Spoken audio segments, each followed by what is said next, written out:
That's bad.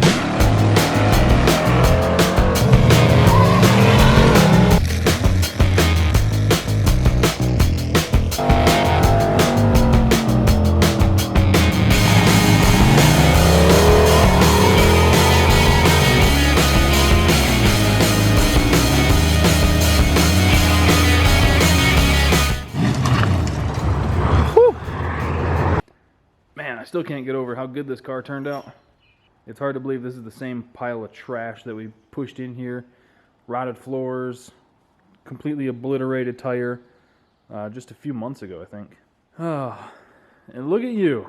Just when I think I get rid of you, you flare up and come right back. I have to go to the doctor's to get some ointment for this thing. So, Dime a Dozen is back. Still have the Trans Am right there.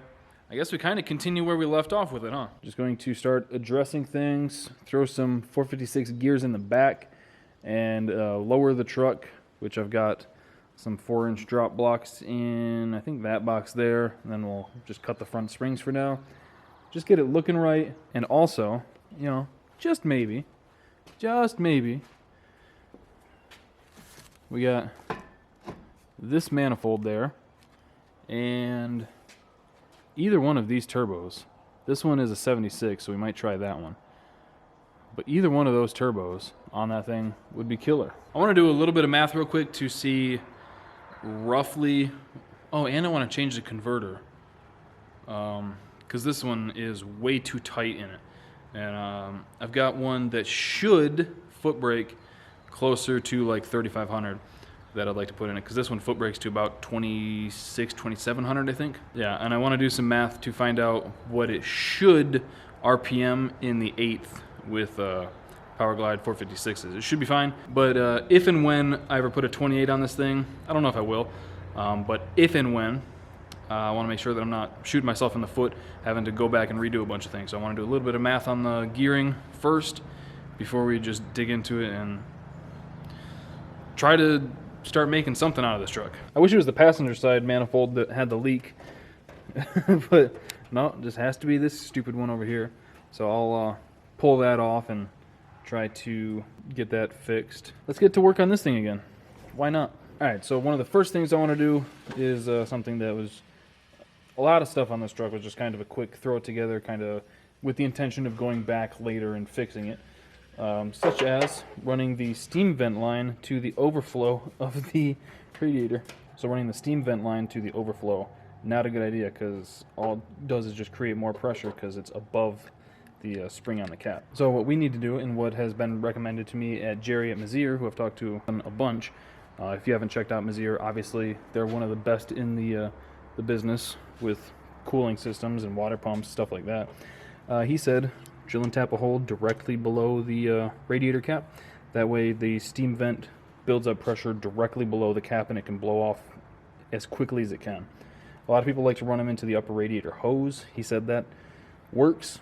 Not ideal. This is one of the best situations for something like this. So that's what we're going to do. Take a rag, stick it down there, but not just a plain rag. We want something to catch these metal shavings. So because I'm a gentleman, I'm going to put some Vaseline on it for the metal shavings to hopefully stick to. And then we'll pull it up when we're done drilling.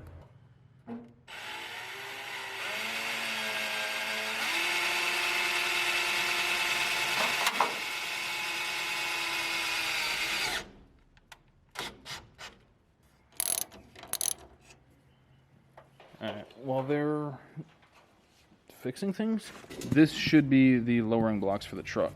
So I'm going to get these opened up and check that out. So these are our lowering blocks. I was going to make some because I've got some like 2x3 tubing and then just weld plates to it.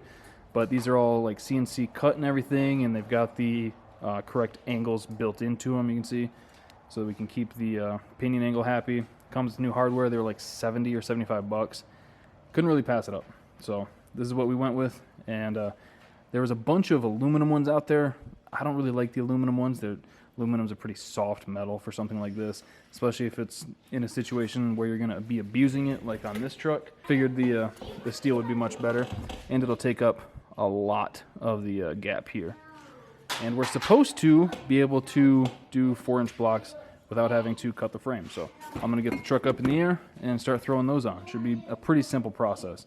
Basically just have to undo the other bolts, jack the rear end up, and slide these in place, and then we'll lower the truck back down, see how it looks. All right, got the truck up in the air so we can get a better look at what we're doing exactly. And like I said, it's pretty straightforward. Just taking these U-bolts off, the nuts on the bottom, getting those things out of here, throwing them in the trash, and then we're just going to jack the rear end up. Might not even need a jack. I could probably just lift this dinky little thing up there. And then we're just putting the blocks underneath of it, above the spring. And then we're just going to, might be able to sawzall these bump stops off, get them out of the way. Aside from that, pretty basic. The front's going to take a whole lot longer because we got to take a few things apart to get to the springs. This thing's going to snap in it.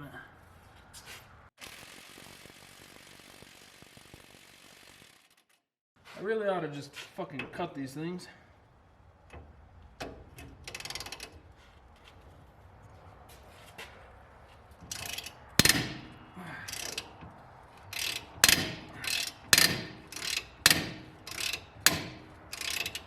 Alright, so I ended up just saying screw that, and I started just cutting them.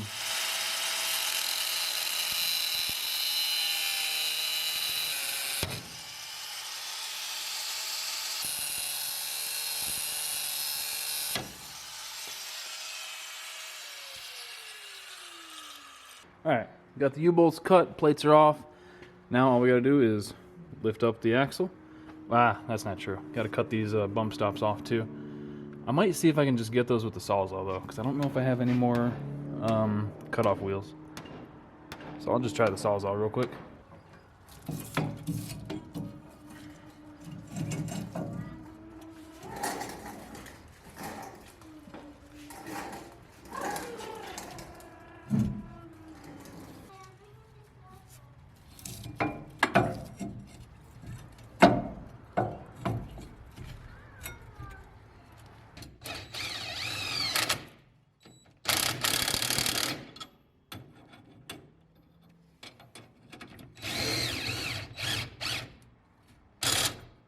Alright, got the lowering blocks in, everything's all bolted up. Naturally, whenever you buy one of these kits, they seem to always send U-bolts that are fucking country mile long, so I had to cut them off, which, you know, with the old death wheel, it only takes a second. Lose a little bit of arm hair, but no big deal. We can toss the wheels on and check to see how everything's fitting. Hopefully it fits well. If it doesn't, you know, fuck it, we're just gonna back half this thing. I hope it clears. It should clear. Everything I've seen says that it'll clear. If it doesn't, then I don't know what we're gonna do yet. Maybe some sort of step notch or something, or just let it fucking hit. So I'm gonna throw the wheels back on, and then we'll drop it down and see how it looks. All right, wheels are back on. I need to get some new wheels for this thing, because these wheels are meant to be hub centric, and you know, not exactly that. So I need to get some that are lug-centric for this thing. But let's see how it fits, or how it looks.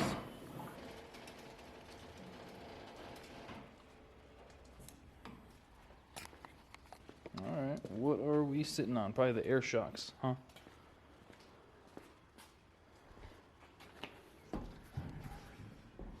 I'm gonna take the hoist down more.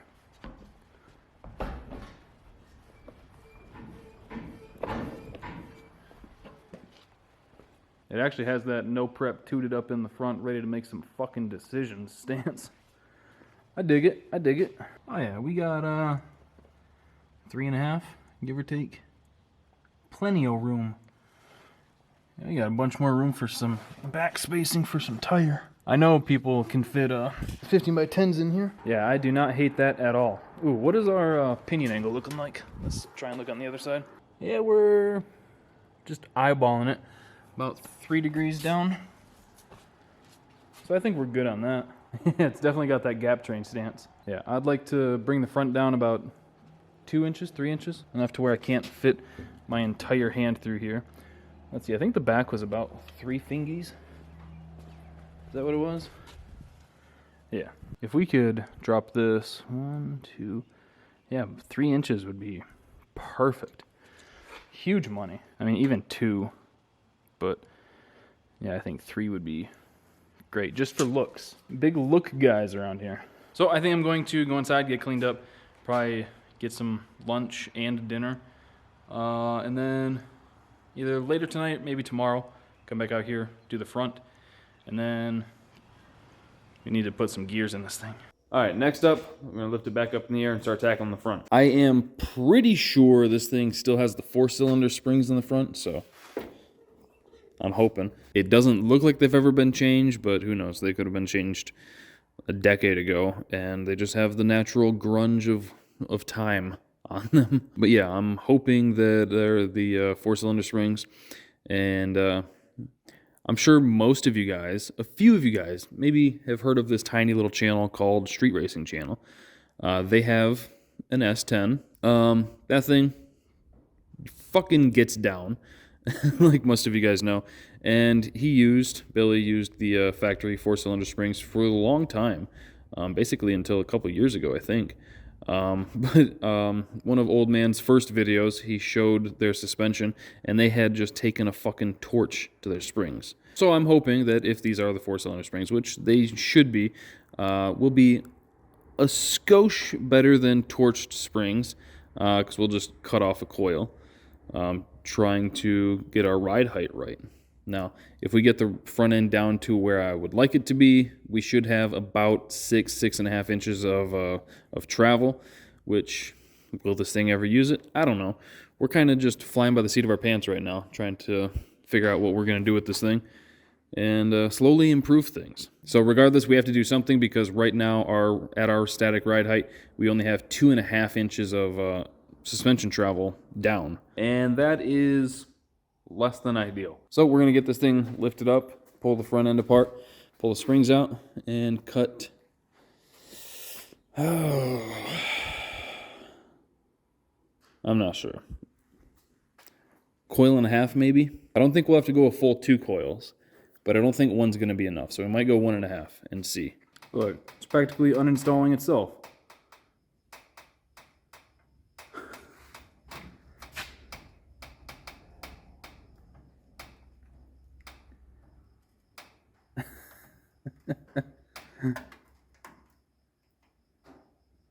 Oh, good truck. Good truck. Can I do this without absolutely killing myself? I believe I can. Come on now. Come on now.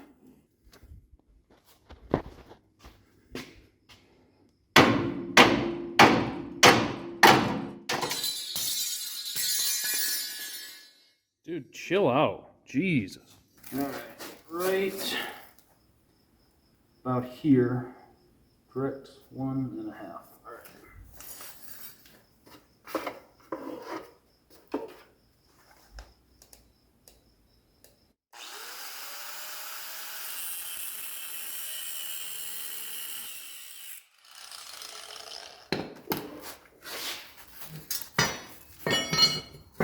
Alright. Short. This, when you're cutting springs, unfortunately, it's a lot of trial and error. So we're going to put the spring back up in there and put it, at least connect the lower ball joint, probably put a tire on it, drop it down, see how it sits. And if we have to make any adjustments, pull it back apart, cut more, and hopefully we don't have to put any back on it, because that doesn't work too well. Ball joint and tie rods are just loosely bolted back in place. So let's drop this thing down, see how it's sitting. All right. It's not bad. I'll be honest, I don't say this too often, but it's a skosh lower than I would like. Because now the back end looks like it's up a lot higher, which is fine. Because I'm pretty sure that these were not the 4-cylinder springs. I think these might have been V6 springs, perhaps. I don't know. The diameter doesn't match up to what I saw online. So, not the end of the world. Plus, everything's still just mocked up right now. I don't hate it, that's for sure. But yeah, it's not bad. So the next things on the list to tackle are the rear gears, swapping from 342s to 456s that I've got sitting in the trunk there. And we might mock up a little something right about in here, just to see. just to see how it's sitting.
Just how tiny this little ring gear is. That's so cute.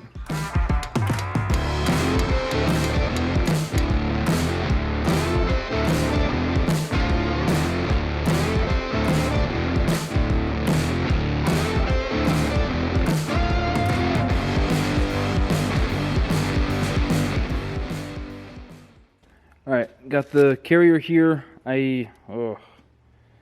Is this Series 2 or Series 3 carrier? I don't know. There's with 7.5s, there's a bunch of stupid stuff going on. So you can see how relatively thin that ring gear is. And then look at how beefy this one is. So I can't remember offhand. I think this one is meant for these lower numerical carriers, because it's going to have such a smaller pinion. Alright, we're going to start with the shims that were already in there and see how close it is. It would help if I put the fucking races back on. Jesus. Amateur hour over here.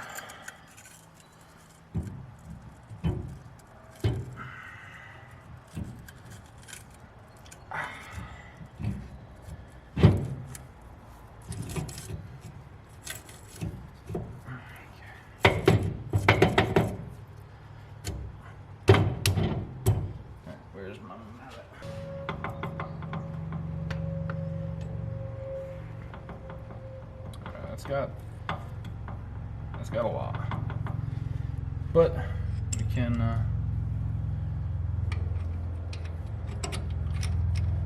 we'll tighten it down and we'll check the backlash. Yeah, even with these tightened all the way down, I can tell I've got to move it over a little bit, so I'll pull it back apart.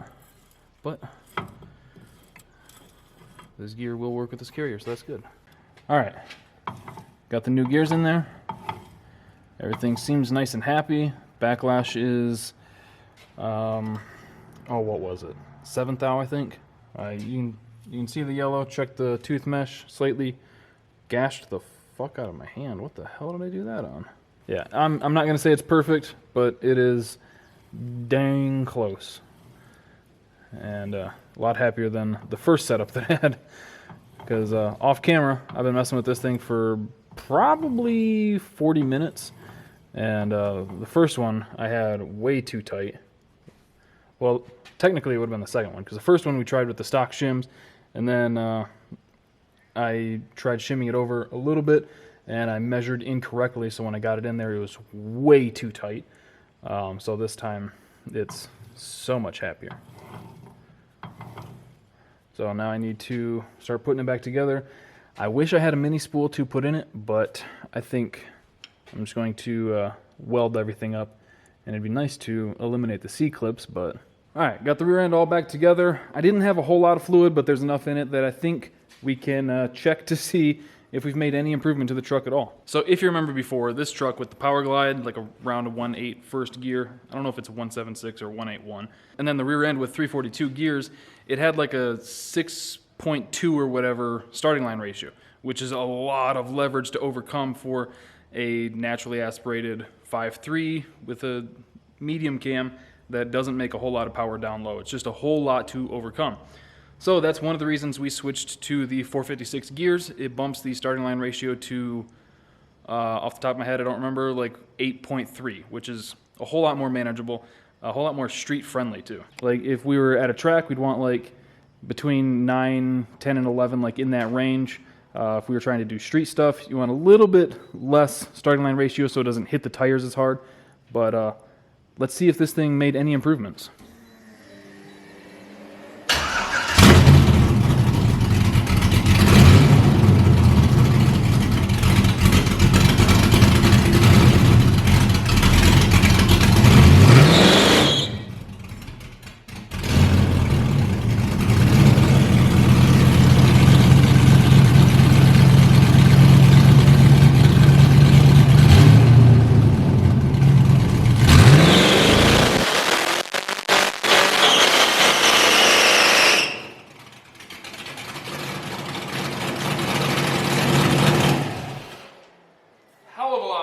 That was a hell of a lot better. I was able to actually shift into second gear and keep it going a little bit.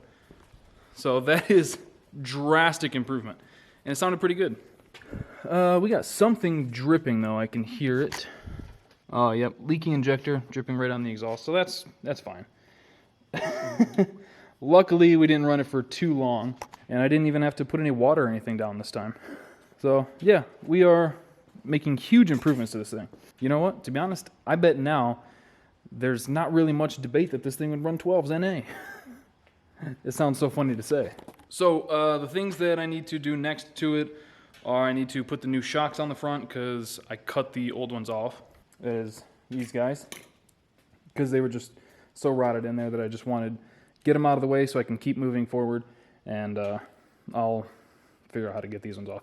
I've got some that have been sitting on my dad's shelf for, God, 3 or 4 years now that we got for Jack. Someone gave them to us off their S10, I believe, and we just never used them on the front because we ended up getting the Comp Engineering adjustable ones. So I'll probably end up throwing those on this thing, and yeah, this is going to be a good little fucking party truck. I think in the next video, what I might do, since we've gotten a bunch of stuff knocked out here, obviously have to fix that leaky injector, which is a bummer. I think the next thing we're going to do, aside from any regular maintenance stuff that I might do off camera, as bad as I know I should take this to the track, run it NA a few times, get some actual numbers.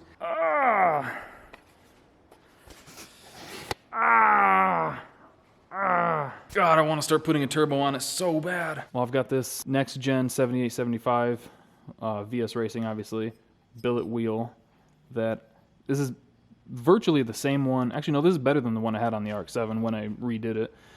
And then I've got this On 3 76. I don't remember the exhaust housing size, to be honest. This actually came off a full interior Malibu, like a 3,800 pound car, and that car went 9s. So I know that this on that thing, especially foot braking it with the small exhaust housing, would light up really quick. So all I'd really have to do is whip up a crossover. I'd like to pull off that driver's side manifold and try and beat that into shape so that it stops leaking. Whip up a crossover, whip out a couple dump pipes, and throw the injectors in it, flash the new tune, and you know, wastegate blow-off valve, obviously, a couple vacuum lines, keeping things just real simple. We'll probably hot air it right into the intake because there's not really, even if I were to cut stuff up, there's not really a whole lot of room for an air-to-air intercooler in these, is there? So yeah, we'd probably just hot air it right into the intake. But I've got time to think about that. We're not doing that today. Might do it in the next video. But I righted a lot of my wrongs with the dime a dozen S10, and realistically, the lowering blocks were $60, I think. And then we cut the front springs. So and the gears I had laying around, those were out of the black 86 SS Monte Carlo that I had, which funny enough, I ended up putting 342s in that to make that more streetable, which is just amusing. So I want to weld up the spider gears in the rear end, make it full-time locker, and put a little bit more diff fluid in it, because it had enough to where we could do that, but it's low. And speaking of low, this thing just looks so fucking much better. I can't believe it. Anyway, that's going to do it for today's video. Hope you guys enjoyed it. Thank you for watching. Thank you guys for liking, subscribing, clicking the bell, all that shit. I'll see you guys next time.